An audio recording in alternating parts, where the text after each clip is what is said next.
जी हां दोस्तों, पाकिस्तान पर दहाड़े सचिन तेंदुलकर, मोहम्मद शमी और मोहम्मद सिराज।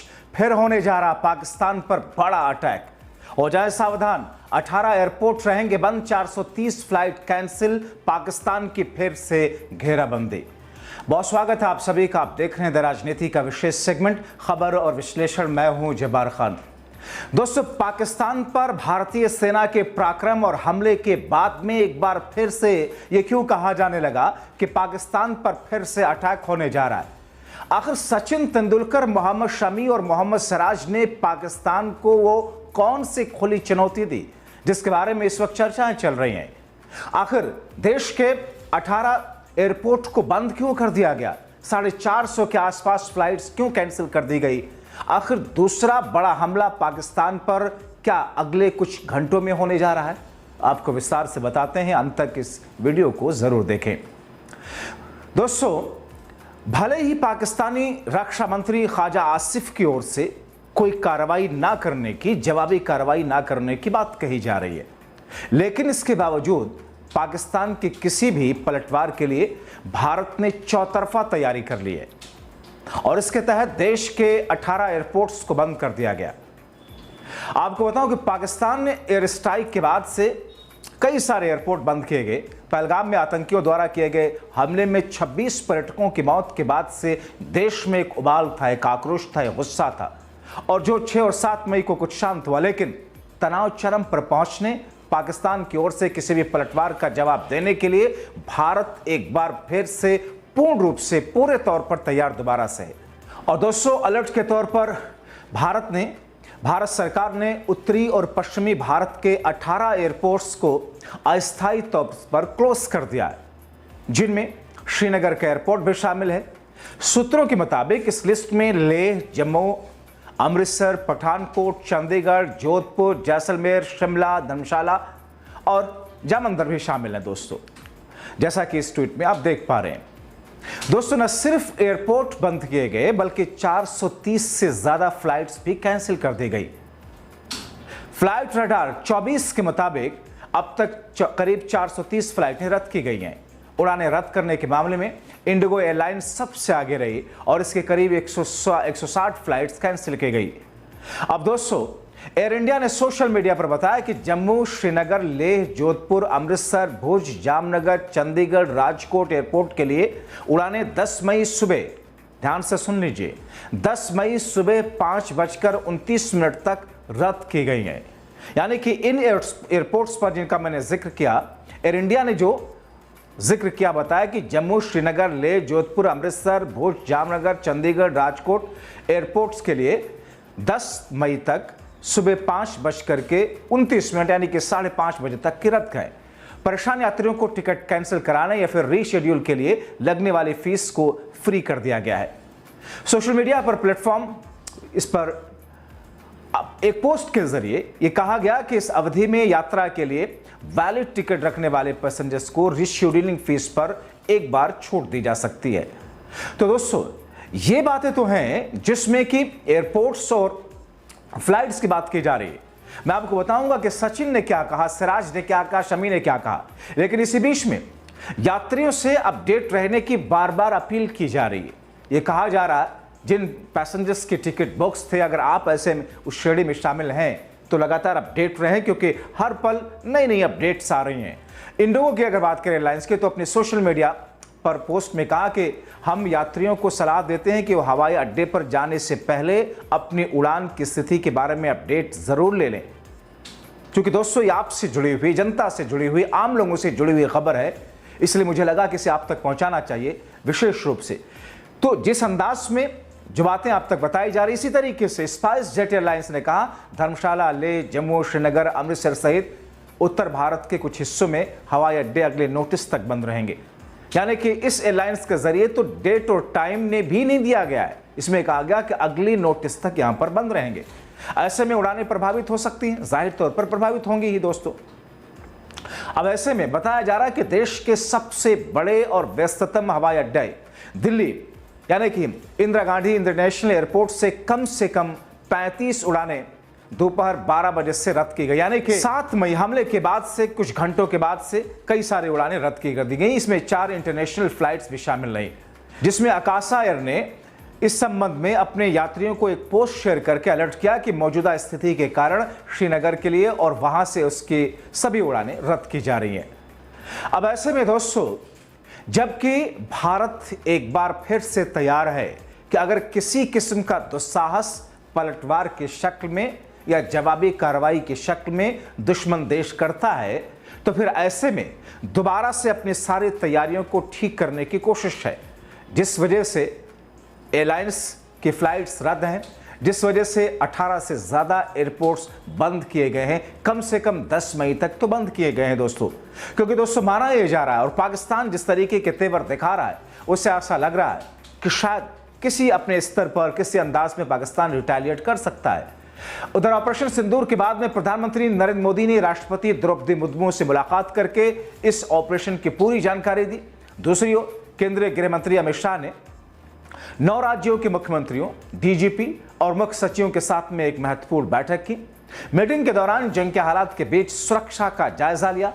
खासतौर पर जैसा कि मैंने आपको बताया कि किस तरीके से मॉक ड्रिल की जा रही है, और ऐसे मॉक ड्रिल में तो जनता को, सिविलियंस को एक तरीके से जागरूक और सचेत करने के लिए ट्रेनिंग है। मगर इस बीच में किस अंदाज में सिक्योरिटी है, सुरक्षा कैसी है, केंद्र सरकार ने सर्वदलीय एक बैठक भी बुलाई है 8 मई को दोस्तों।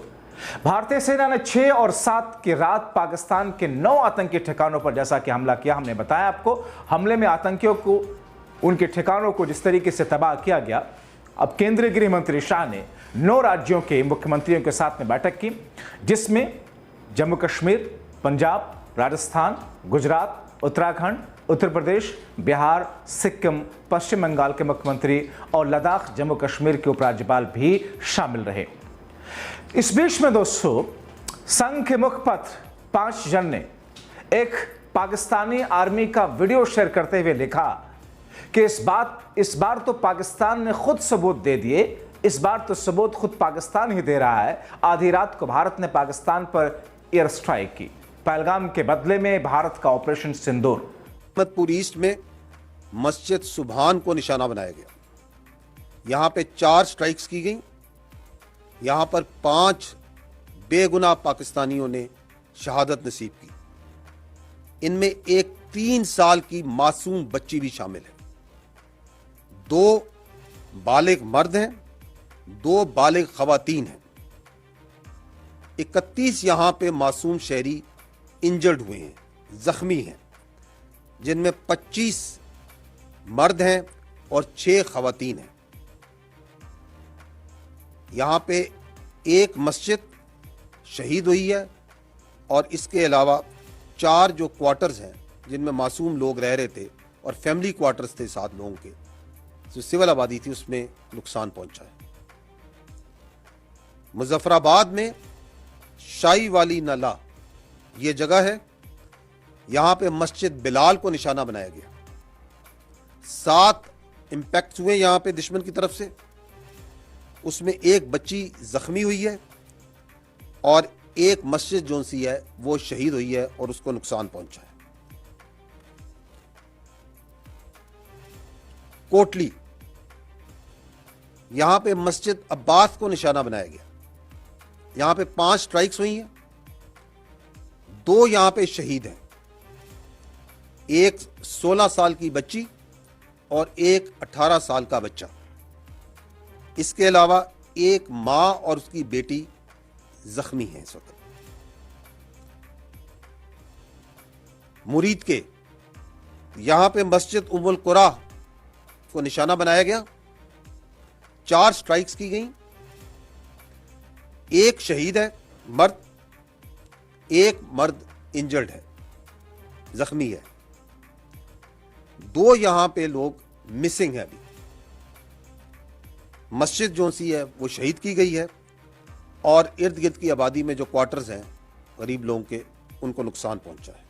मगर दोस्तों, इसी बीच में एक बार फिर से गुजरात के नरेंद्र मोदी स्टेडियम, जो कि मौजूदा वक्त में आईपीएल चल रहा है, इंडियन प्रीमियर लीग चल रहा है, और इस बीच में अहमदाबाद के नरेंद्र मोदी स्टेडियम को बम से उड़ाने की धमकी भी मिली, जिस पर काफी हड़कंप मचा। गुजरात क्रिकेट एसोसिएशन यानी कि JCA के अधिकारी, जिसको ये एक धमकी भरा ईमेल मिला जिसमें लिखा गया हम आपके स्टेडियम को उड़ा देंगे। इस मेल को पाकिस्तान के नाम से भेजा गया है। अब हालांकि इस मेल के बारे में जाहिर तौर पर ऐसे गीदड़ भभकी हो या फिर ऐसे फेक और गलत तरह की खबरें भी सामने आती रहती हैं। हालांकि इसके बाद तुरंत गंभीरता के साथ में तलाशी अभियान शुरू किया गया। सूत्रों के मुताबिक ये धमकी ऐसे समय पर आई जब आने वाले हफ्तों में नरेंद्र मोदी स्टेडियम में इंडियन प्रीमियर लीग के 2 अहम मुकाबले खेले जाने हैं। नरेंद्र मोदी स्टेडियम में 14 मई को गुजरात टाइटंस बनाम लखनऊ सुपर जायंट्स का मुकाबला होना है। 18 मई को गुजरात टाइटंस बनाम चेन्नई सुपर किंग का मैच है। और इस स्टेडियम में कहा जाता है कि यह स्टेडियम दुनिया का सबसे बड़ा स्टेडियम है, जिसके दर्शकों की क्षमता 1,32,000 के आसपास है।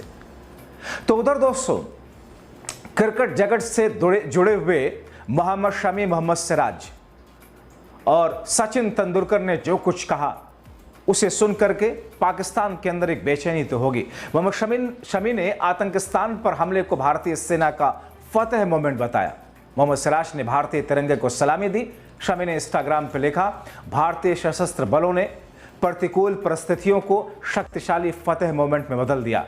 खतरे का सामना करते हुए उनके साहस और वीरता ने हम सभी को गौरवान्वित किया है। तो उधर सचिन तेंदुलकर ने ऑपरेशन सिंदूर के बाद अपने एक्स हैंडल पर लिखा, एकता में निडर, शक्ति में असीम, भारत में ढाल उसके लोग। इस दुनिया में आतंकवाद के लिए कोई जगह नहीं, हम एक टीम है, जय हिंद। तो कुछ इस अंदाज में सचिन तेंदुलकर, मोहम्मद शमी और मोहम्मद सिराज ने अपनी प्रतिक्रिया पाकिस्तान को दे दी।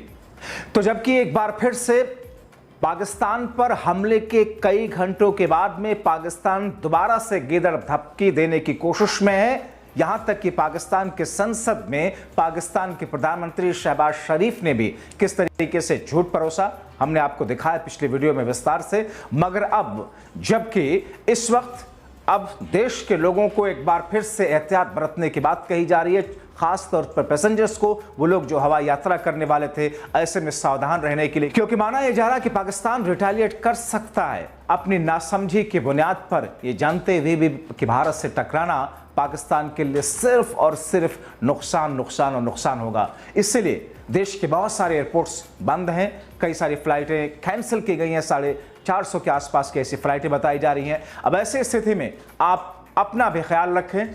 जिस अंदाज में मॉक ड्रिल कराई जा रही है, उस मॉक ड्रिल में हिस्सा ले जहां जहां आपके इलाके में अगर हो रही है, क्योंकि उससे आपको जागरूकता होगी और मौजूदा वक्त की स्थितियों में खुद को सुरक्षित रखने का एक गुर भी आपको मिलेगा। आप क्या सोचते हैं इस पूरी घटना को लेकर के, इन पूरे बिंदुओं को लेकर के अपनी राय कमेंट बॉक्स में जरूर लिखें। अभी के लिए इतना ही, आप सभी का बहुत शुक्रिया।